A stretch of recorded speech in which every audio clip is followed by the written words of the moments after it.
DW Africa Link News.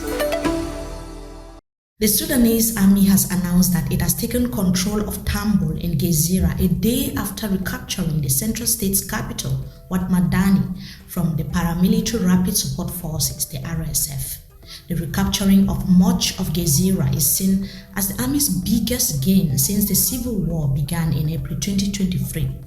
RSF leader Mohamed Dagalo meanwhile said his forces needed to reorganize their ranks to recover the places that had been captured in Gezira.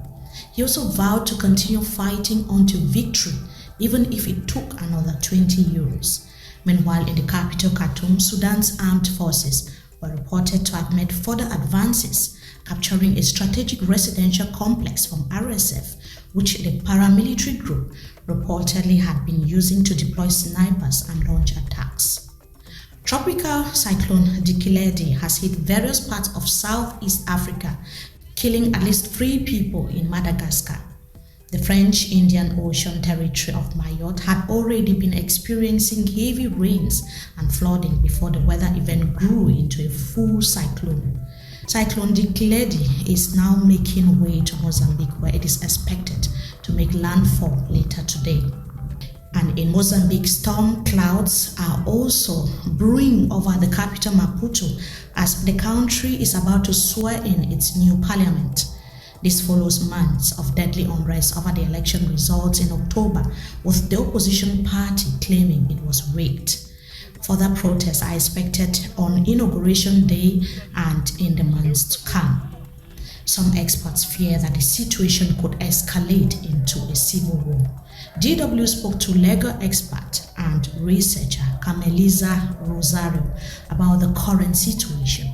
There is no peace, there is no solution with Frelimo in power. There is no good governance, there is no change with Frelimo in power. Frelimo should go to the opposition and become a better party and come back stronger. That's what Frelimo should do. Meanwhile, incoming President Daniel Chapo will be sworn in later in the week, with further protests expected. Espero uma excelente colaboração. I look forward to good collaboration within my government. As you know, beyond Frelimo party, we will have Podemos, Renamo and MDM. All these parties represent the aspirations of Mozambican people. It is therefore crucial that we maintain open and honest debate to approve laws that truly represent the wishes of our country's citizens. In South Africa, the months-long standoff between illegal miners and the government in Stilfontein in the country's northwest province continues. The miners who refused to leave the underground tunnels wrote a letter claiming that 109 individuals had died. Last week, 3 artisanal miners who had recently emerged from the abandoned mine shafts said that those still underground had resorted to eating human flesh. According to the General Industries Workers Union of South Africa, GIWUSA, the current number of deaths is likely to underestimate, as many more are believed to have died after falling and drowning in flooded underground tunnels.